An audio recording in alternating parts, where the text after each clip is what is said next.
How are we, church? Good? Okay. I'm going to continue on from last message that I brought based out of Psalm 29. And we entitled this message, The Voice of Lightning and the Sound of Thunder. And so we're going to continue on that, but just for reference, I'll go back to the scripture to read to you. The main verse out of Psalm 29 we read was, "The voice of the Lord splits and flashed forth forked lightning."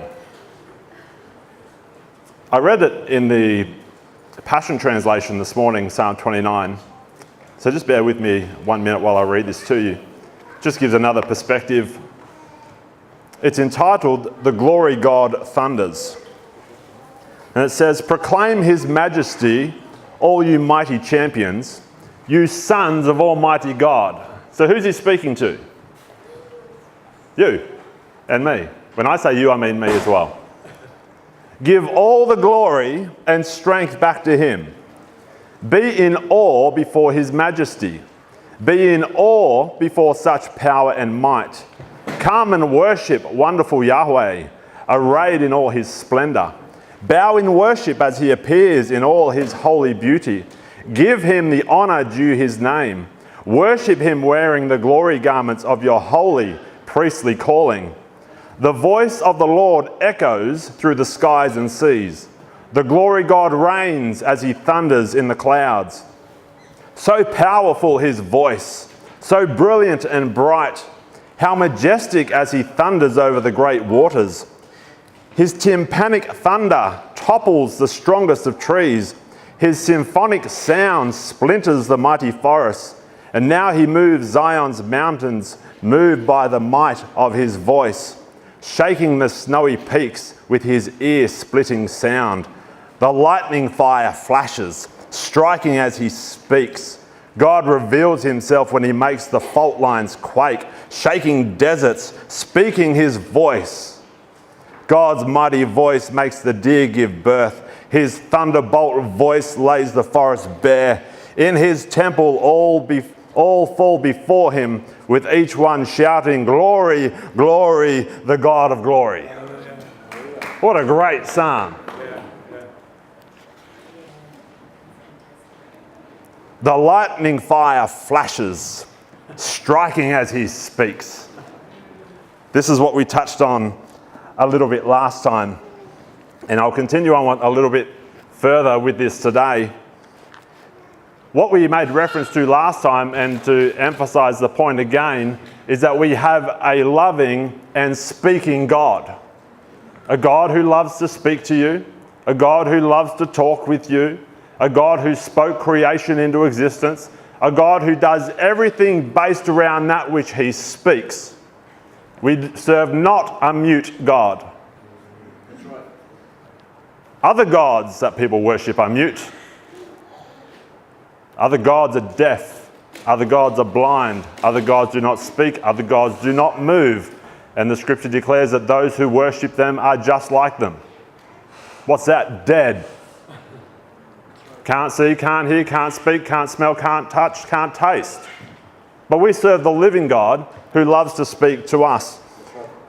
And we reference this voice of lightning, of what lightning, or specifically fork lightning, does when fork lightning strikes. And a few of the things that came up, you can run that video, mate, just to give some reference. Lightning strikes usually last around 1 or 2 microseconds. And so we reference that to the voice of the Lord. A lot of times the voice of the Lord is not a long drawn out conversation. A lot of time he just speaks and it's instant. And it can come as a word, it can come as thoughts, it can come as visions, it can come as impressions, because lightning is always different.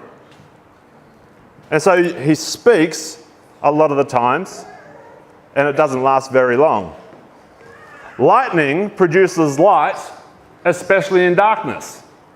How is that key for us? Because when we're in a dark place or a dark time and life's hard and we're struggling to get through, we need light to shine forth into our darkness. Amen. And the light that shines forth is the voice of God, or the word of God, and his truth being revealed to us. So you don't have to dwell in a dark place. You may feel like you're in a dark place and feel like you cannot get out of a dark place. But I just had a thought of Adam's message when he referenced this, being in a dark room, in a dark corner. The light was within him. It may seem dark on the outside, but when the voice of the Lord speaks to you and through you, your surroundings become enlightened and you are able to see in front of your face again.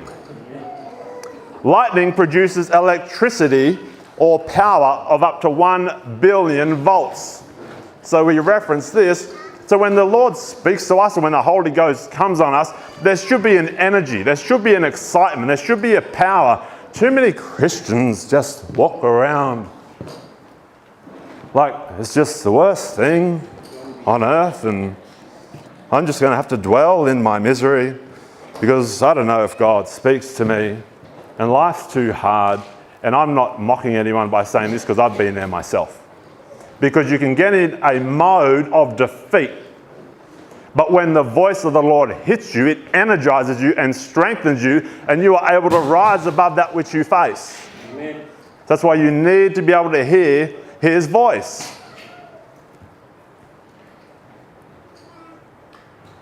Anyone been hit like that lately?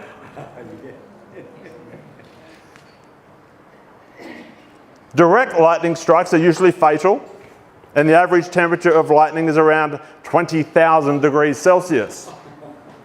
It's hot. And you know what? The Word of God's hot. And you know what? Sometimes you can come into a setting like this and the preacher is preaching the Word of God and the truth to you, and you feel like you're burning up on the inside, and you feel like you're being struck, and you feel like fatalities are happening in your mind. Don't get offended with me. I'm just relaying the lightning truth of His Word to your heart. Fatalities in a service are a good thing. When it's a fatality of a stronghold or a wrong mindset or a wrong attitude or wrong belief. I love fatalities. Give me more lightning strikes. Burn me up with the Word. Consume me, preacher people. Hit me hard. I like lightning strikes right between the eyes. I love it impacting my soul. Even if it makes me flinch and makes me cow over and whacks me down. Give me the Word. Give me the fire of the Word. Give me the strength of the Word. Ruin me for the Word, Holy Ghost. Smash me. Kill me. But the truth, a lot of people don't have that attitude. Just tickle me, Stu. Just tickle me. Just tell me what I think I want to hear. We don't live like that. Why? Because the Word of the Lord produces power and strength. And you're not going to operate in power and strength if the Word is not delivered to you as lightning and as truth. Amen? Amen. Come on, don't settle down on me now. I'm not mad, I'm happy. Come on. Lightning can occur during volcanic eruptions, dust storms, snowstorms, and forest fires and tornadoes. So no matter if your life seems like a volcanic eruption, lightning or the voice of the Lord is always there for you. Whether it's a dust storm and you feel like you are choking, can't breathe, and you can't move in this life, because that's what dust does, it chokes you. You can't breathe, there's no oxygen, there's no decent atmosphere for you to live. The lightning bolt of the Lord is there for you to disperse the dust.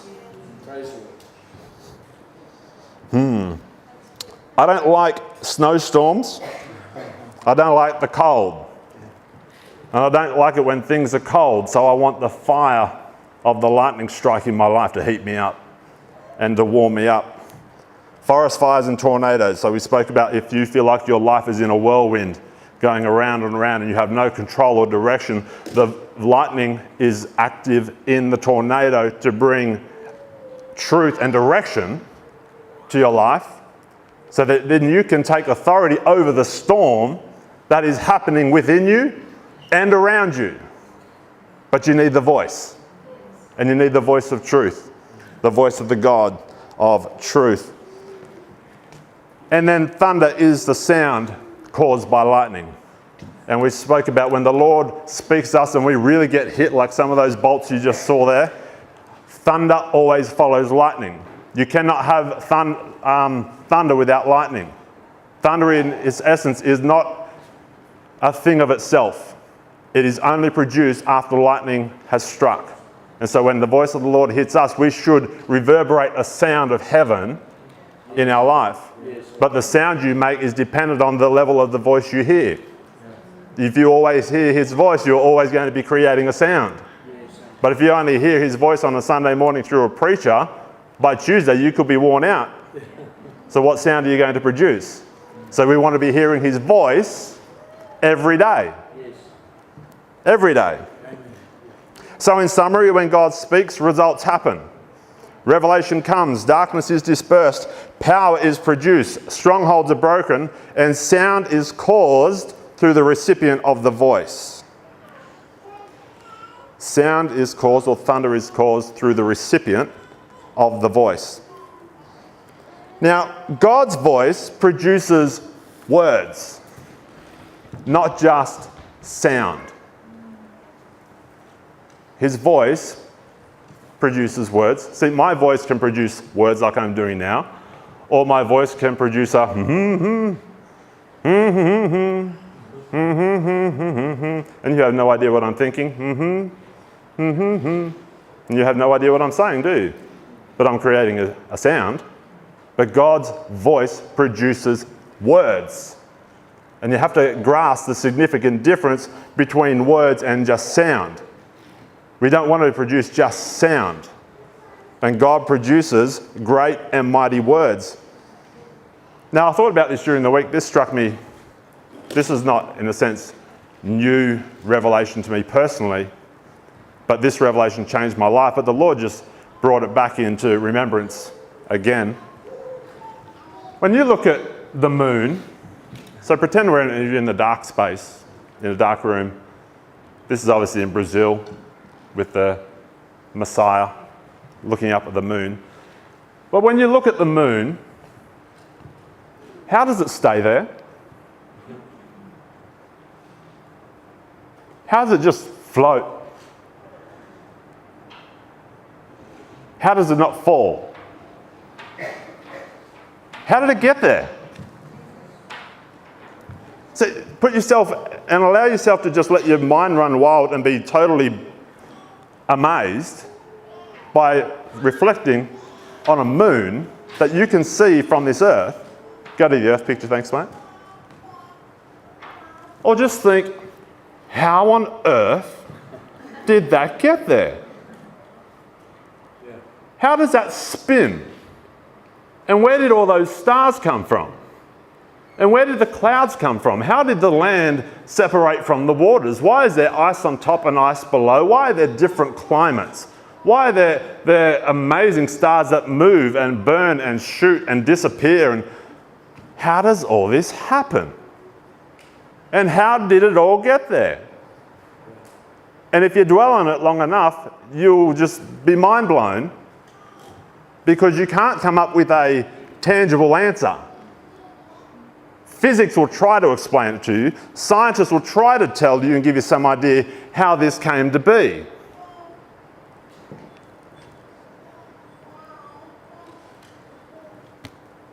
How did it get there? In the beginning, God created the heavens and the earth, and darkness was on the face of the earth, and the Spirit of God hovered upon the face of the waters, and God said.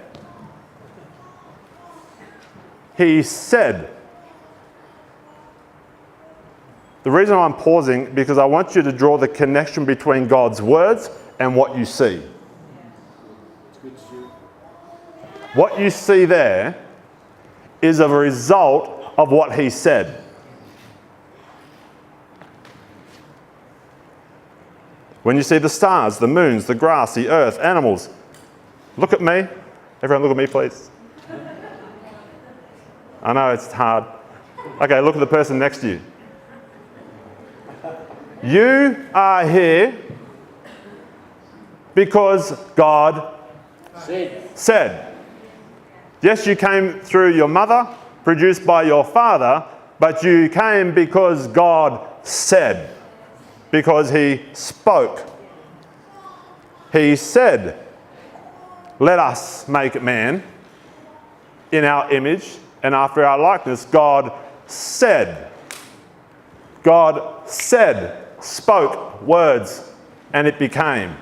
He spoke light be, and it became. Earth, moon, stars, and it became. Firmament, and it became. Cattle, beasts, bugs, fish, water. He said it, it became. He spoke you, and you became. How? Because that's the power of his words. Because whatever he says comes to pass. His word will never return unto him void, and whatever he speaks is always truth, and whatever he says will always come into manifestation in some form or another. Adam was created because God said. Adam was blessed because God said. Adam had dominion because God said. Adam was commanded to multiply and be fruitful because God said. He spoke. He spoke. If God didn't say, Adam wouldn't be. Now this might seem really simple to you, but if you grasp the truth of it, it'll change your life. If God didn't say, Adam wouldn't be. If God didn't say, earth wouldn't be.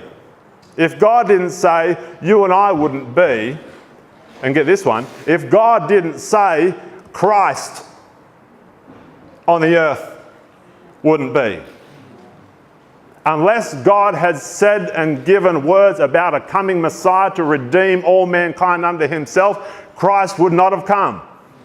Why? Because it is a spiritual law that everything God wants to do in the earth has to be first preceded by his voice. Because he is a God who speaks. It's an amazing thought. If God didn't say, Jesus wouldn't have come. Couldn't have come. But he did come. Why? In Genesis 3:15, he prophesied it. At least 23 to 27 times in the Psalms alone, he prophesied the coming of Christ, the crucifixion of Christ, the resurrection of Christ, the life of Christ. So all the words leading up to Christ and Christ coming into existence came because it was already spoken through a prophet, through a man. Oh, now we're getting good. The voice of the Lord coming through a man or a woman. Yeah, that's it. Oh, I hope you're going to get this. This is good. His voice is always there to be heard. We mentioned this last time. It may not always be exactly how you want, what you want. You might not always get the specific details, but life is always there to be heard. Strength is always there to be heard. Power, authority, peace, joy. His voice speaking to you is always there to be heard. You might not always get the answer to your questions straight away, but his voice is always there, and doesn't mean he's not talking to you. His voice is always available to be heard. In Genesis 2:7, it says, "And the Lord God formed man from the dust of the ground, and man became a living soul," is what a lot of the translations say. A Hebrew scholar translates it this way, a well-known Hebrew scholar. "And the Lord God formed man from the dust of the ground, and man became a speaking spirit like God." You made in his image and likeness? Yes. Is God spirit or is God flesh? He's spirit. Therefore, God is a speaking spirit, and therefore he created you and I in his image and likeness. So when he formed us and fashioned us, he made us as a speaking spirit like him. Now, if you're not grasping this, that won't seem much to you, but when you look at what God did with his voice, with his tongue, when he spoke, and what he spoke happened, and then you and I were created in that same image, designed to speak.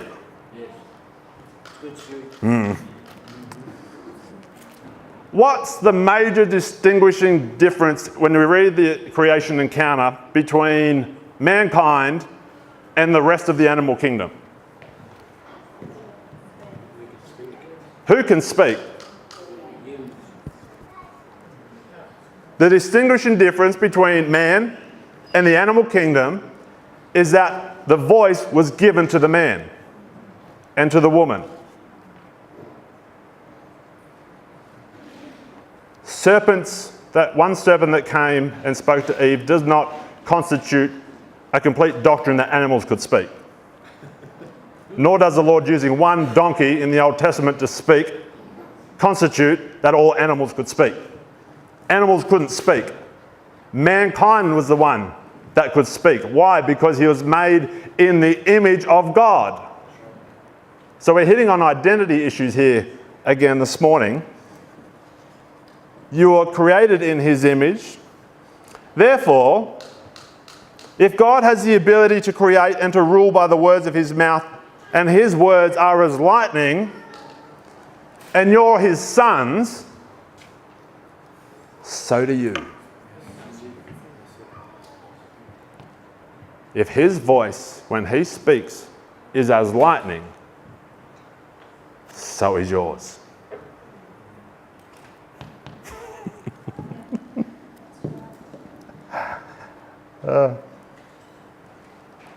When you speak his word from your mouth, just as his word is lightning, so is yours. Now, we just read through some different points about what lightning does.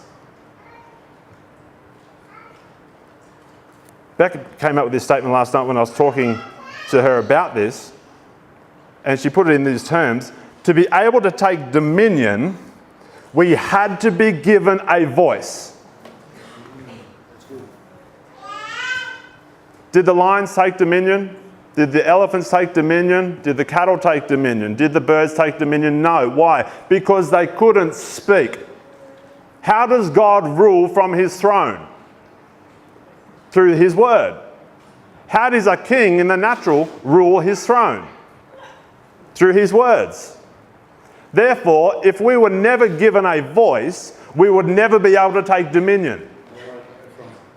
Your voice is directly linked with you taking dominion in this earth and your surroundings and your life. And this is why we harp on the words that we speak all the time, because one, not only do we have to be careful about that which we speak and train our tongue, we have to learn what to speak. Not only what not to speak, but what to speak. Because that, if the principle is right, and I know it is, your life will follow that which you say, just like your Heavenly Father. His life followed, and everything he did came after he spoke his words. So we need to, one, learn control what we speak and be specific in what we speak. When I say you now, I mean me too. But you really don't know how powerful you are. It's not a condemnation. It's not coming down on anyone. I said when I say it to you, I'm saying it to me.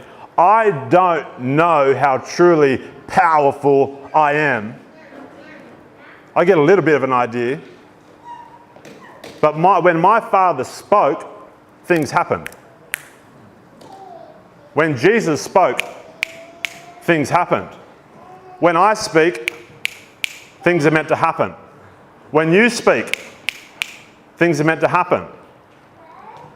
We don't truly grasp the power that possesses us, which comes back to, again, to our identity in Christ, because if we truly understood who Christ was in us, and that the Father has resided in us, and the Son has resided in us, and the Spirit has resided in us, and there is no separation because we are one spirit with the Lord. If we truly grasp it, we would know that whatever I speak is going to happen because I'm created in the image of my Father. You are a powerful being. And get this, you are dangerous.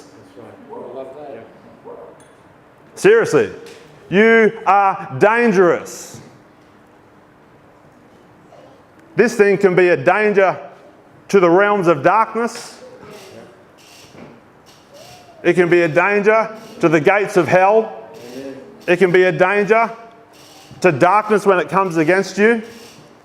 But we have to be careful with the training of our tongue because the tongue can be a danger to me.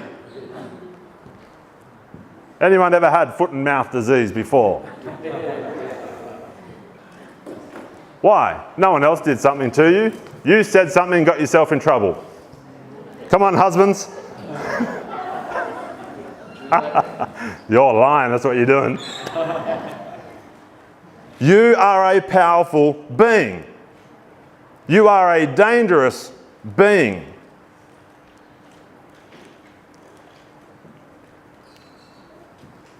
You, when I say you, I mean me, but I'm talking to you,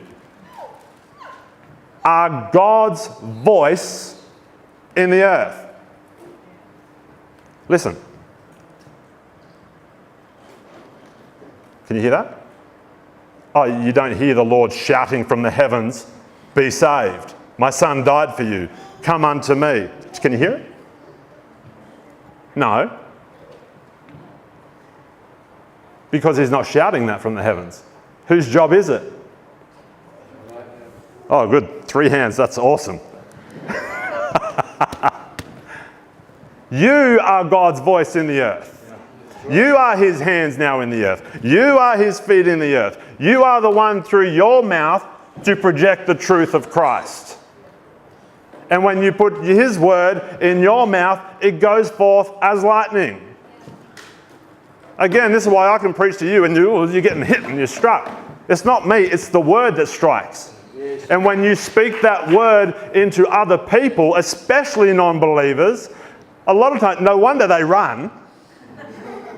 Why? Because they just got zapped with the truth.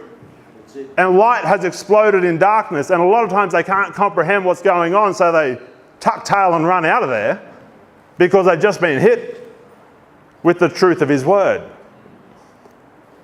You are his ambassador, and as we spoke about this so many times, but as an ambassador only speaks and declares what his king or his government says. Yes. Anything outside of what the king has spoken can be classed as treason. No, don't come under condemnation because we all say the wrong things and there's grace available and we are in training in this kind of thing. But the emphasis is on the importance of speaking that which our King has spoken to us. But knowing, not only do we speak words, our words go forth as lightning. Our words are powerful and they have the ability to zap and they have the ability to bring fatalities to people in their thinking. Fatalities to darkness. Jesus spoke. How did he cast out demons? He spoke, "Come out of the man. Come out of the woman." And what did the demon have to do? Did it respond because Jesus shook the person or kicked them or did some strange ceremony and smoke and all these kind of things? No. Come out of the man. What happened? Lightning. Boom. Oh, devil, out, gone. Because of what Jesus said. How did he raise Lazarus from the dead? Speaking. Boom, Lazarus, come forth. And Lazarus hopped out of the tomb. And the people were scared. Oh, don't you know that it's been 4 days and he now stinks? What's that mean? His body is literally decayed. It is rotting. Yet through the power of his voice, he said, Lazarus, come forth. And the verb tense in the text doesn't say, Jesus whispered. He shouted, Lazarus, come forth. And lightning went into the darkness of the tomb, the place of death, and resurrected a man from 4 days of rottingness in a moment. And he hopped out of the tomb because of what Jesus said. Come on, we're made in his image and likeness.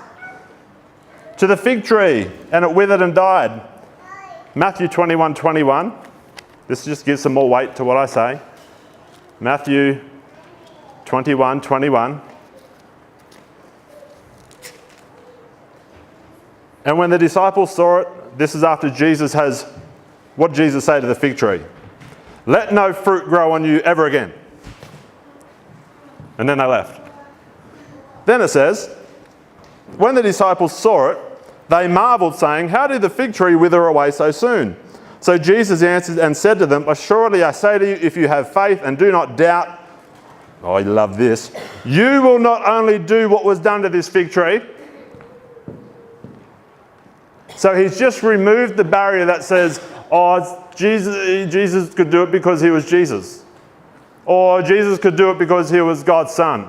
Or Jesus could do it because he was anointed. Read what, this is Jesus speaking to us. You will not only do what was done to the fig tree, but also if you say to this mountain, be removed and be cast into the sea, it will be done. And whatever things you ask, speak in prayer, believing you will receive. So he's brought us into the picture of being able to function just like him.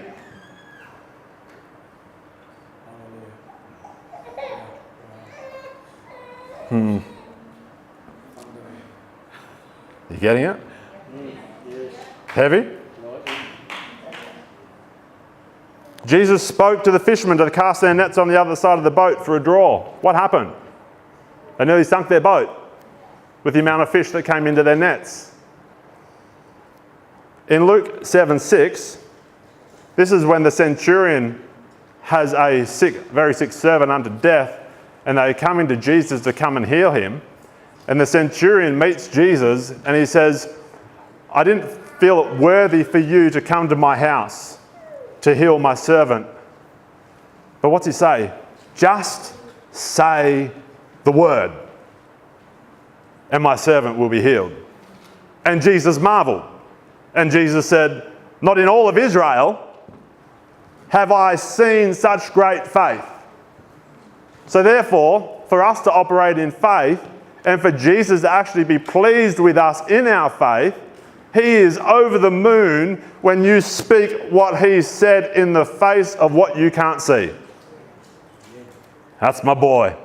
That's my girl. Keep saying it. Keep speaking the truth. Keep declaring what I've told you to declare. It doesn't matter you can't see the results. Keep speaking what I've told you in my word. But why? Because you're just like me. You're just like me. Lightning hit that centurion's servant like a defibrillator. What did Jesus say? Be healed. Boom! Is there distance in the spirit? No. Wouldn't matter if the centurion servant was down the road or on the other side of the earth. Adam's done this over the internet. So did Adam's voice go into the internet, along the copper wires, up to the satellite, and then down to India and the other place? No. Boom! Be healed. People healed. Why? There's no distance. Lightning strikes, it hits. When it's got a target, it'll whack it. What else have we got? Luke 5:4 and 5. Jesus said this another time to the men out in the boat, let down your nets. And Simon answered, saying, Master, having toiled through the whole night, we have taken nothing. We've caught nothing. Nevertheless, at your word, I will let down the nets. What happened? They caught more fish. Why? Because they were brilliant fishermen? No. because someone spoke. Jesus spoke. He didn't do anything out of ad hoc, strange, superstitious thing to make fish come into the net. All he did was speak. God didn't do some strange, marvelous thing to conjure up an idea to speak earth into existence. He just spoke. He just spoke. So this is really simple to the point where we can completely miss it. I love what Mary said to the angel after she'd been told that she'll bring forth the Messiah. Be it unto me according to your word. See, the Messiah couldn't come unless the Lord used the angel to bring a message to Mary. Be it unto me according to your word. And so when your faith is truly activated and you find the promises in your scripture, be like Mary. Be it unto me, Lord, according to your word. I'm healed. Be it unto me, Lord, according to your word. I'm prosperous. Be it unto me according to your word. I have wisdom. Be it unto me according to your word. You are responding to that which has already been said, and then you are saying. And what you say shall come to pass. When you speak his word and imitate your Father, your voice is as lightning in the earth. In essence, it's his voice flowing through you. It's his voice flowing through you. There's words, and then there's his words. You speak light into darkness. God said everything he needed to said. That's terrible English. God has said everything he has needed to say. And he has spoken to us through his Son, through his word. You speak life into death. You speak victory into defeat. As lightning hits a toad, you explode demons with the lightning of your tongue. Think about it. What happens if a lightning hits a toad? What's it going to do? It's going to explode. I don't know, it's a funny statement the Lord just gave me last night. So when you speak to the realms of darkness, imagine your lightning bolts are coming out of your mouth. I don't care if it's Lucifer himself coming at you. He cannot stand up against the truth of the word of God coming through an anointed believer's mouth. Amen. The gates of hell shall not prevail against the church. But you know how they do prevail? When you don't say anything. That's how it works. Oh. Whenever there is an overwhelming sense of darkness, that means that light has not been spoken into that area.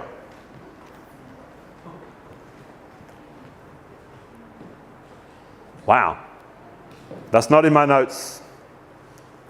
If there is an overwhelming sense of darkness in your life, in your surroundings, that is an absence of light.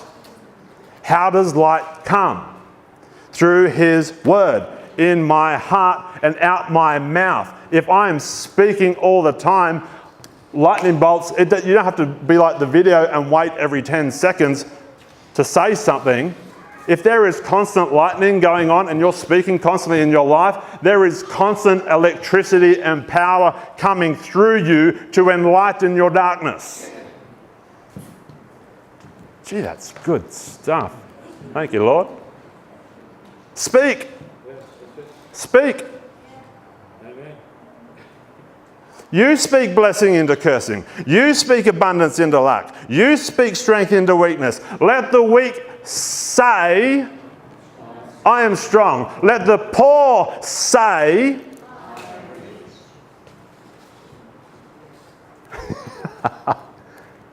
are you speaking? And if you're speaking, what are you speaking? Are you agreeing with that which you see? Or are you speaking of what is written in his word? Because what you speak is what you get. How does salvation come to a person? He who believes in his heart speaks with his mouth that God raised Jesus from the dead shall be saved. Your salvation is based not only upon what you believe, but upon what you say. And so is every other promise.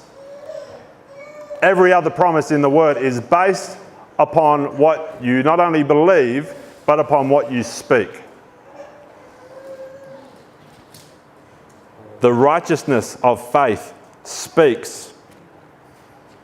How was righteousness imputed to Abraham? By believing what God said and calling forth those things that are not, as though they are. Are we not the same as Abraham? It's the same confession of salvation. I knew I was unrighteous. I knew I was unholy.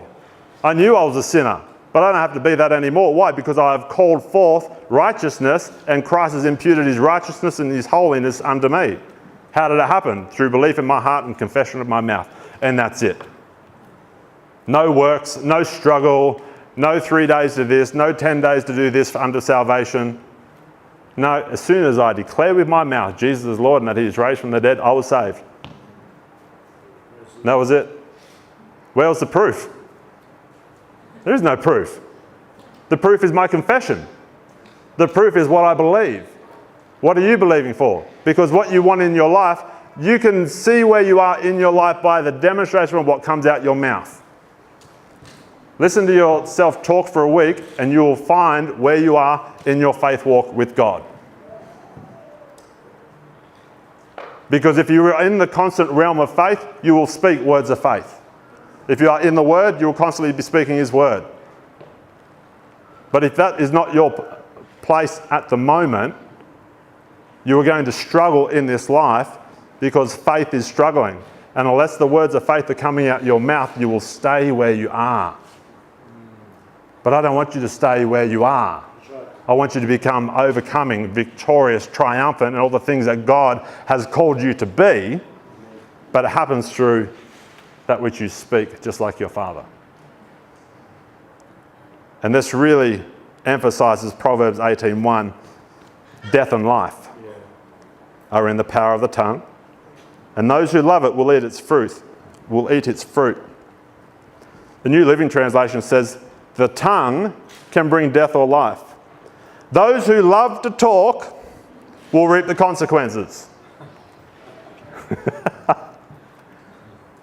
Good or bad. So we could take these, I'm saying it, but I don't really mean it. Spirit realm doesn't know what you say, what you mean or don't mean. Angels hearken under the voice of God's word.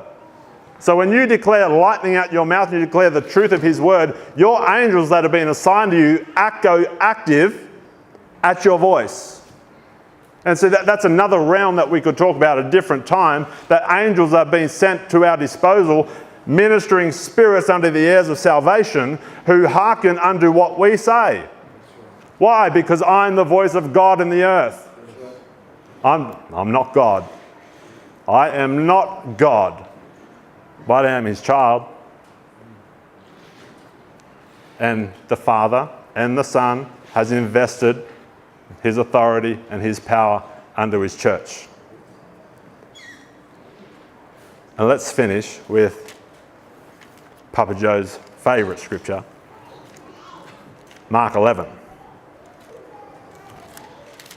And then we're done.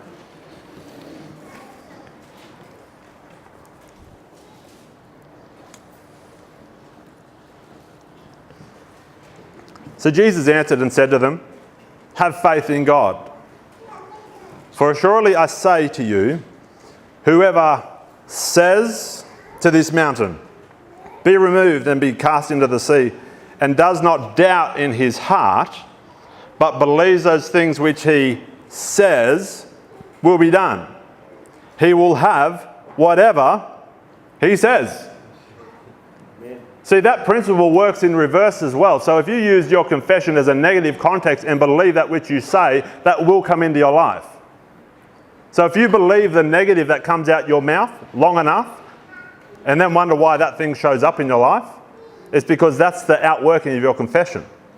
You get what you believe. What you believe. Not just, it's more than just what you say, it's what you believe. God didn't have two minds about if the earth would pop into existence when he spoke. He wasn't playing marbles one day and then flicked too hard and it popped into another dimension. He wasn't playing pool and it hit the big round ball and boom, the moon floated into existence. He didn't have any doubt about what he said. He knew what he said would happen. And that's the point he wants us as believers, just like Abraham, who's given as the example, to operate just like him. And it doesn't matter if you're 36, 86, 16, 6, younger people than me, older people than me, it applies to everybody. You can have what you say.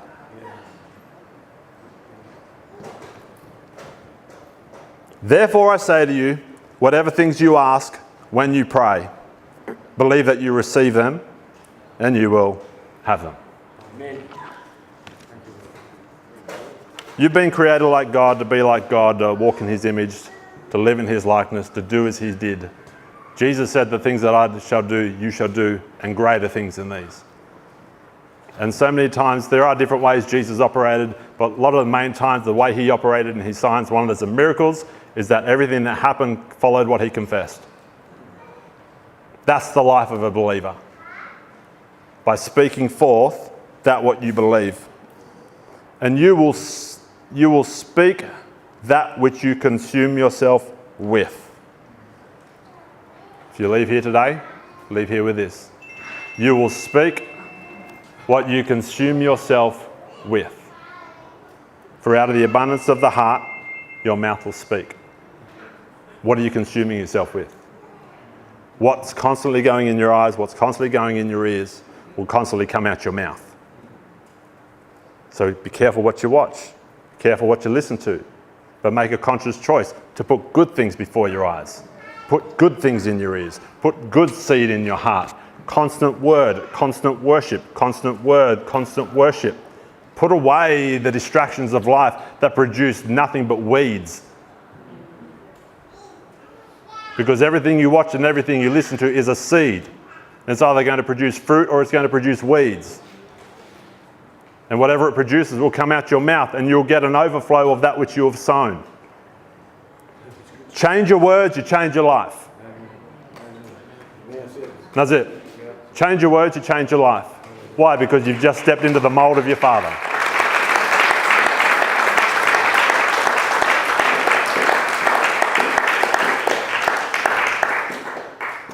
You've just stepped into the mold of your Father. That's good. Psalm 109:30. If you don't know where to start, start here. I will fervently thank the Lord with my mouth. Greatly praising the Lord with my mouth. Psalm 34:1. I will bless the Lord at all times, and his praise shall continually be in my mouth. Psalm 145:21. My mouth will declare the Lord's praise.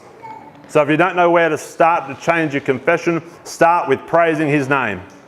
That's one of the greatest things that can come out your mouth. You don't know what to do in the situation you're in? Praise his name. Glorify his name. You don't have to have all the answers. Praise his name. Let his presence inhabit the praises of your mouth and let him work out the situation. But you have to speak. Change your words. Change your life. And I can speak to that personally. Father, I just thank you for your word. I thank you we are created in your image, after your likeness. You've created us to speak as you speak, to do as you do, to be as you be. We thank you for your word, which is written on the tablets of the hearts of your people, according to the new covenant. The word of God, people, has been written upon your heart. I thank you, Holy Spirit, that you bring to the forefront of all of our hearts your word, your truth, so that the words that come out our mouth are straight from you, from your throne. Teach us to operate in the realm of power and authority as Jesus did. For we are his image and likeness. We are your hand and your feet and your mouthpiece on the earth. I thank you, Holy Spirit, that you are our teacher, you are our counselor, and that you teach your people how to speak, how to decree, how to declare, what to say, what not to say, and that our mouth will be a pure overflow of living waters of heaven. That there will be no salt water and there will be no clear water, fresh water. But our voice would always be fresh. Our words bring cleansing to this world. I thank you for your people, your anointing upon them. I thank you that you bless them, you take care of them, you provide for them, and praise you for a wonderful week. Teach us to declare your truth into every day in this week, no matter what we face, in the name of Jesus. Amen? Amen. Go forth and declare this morning.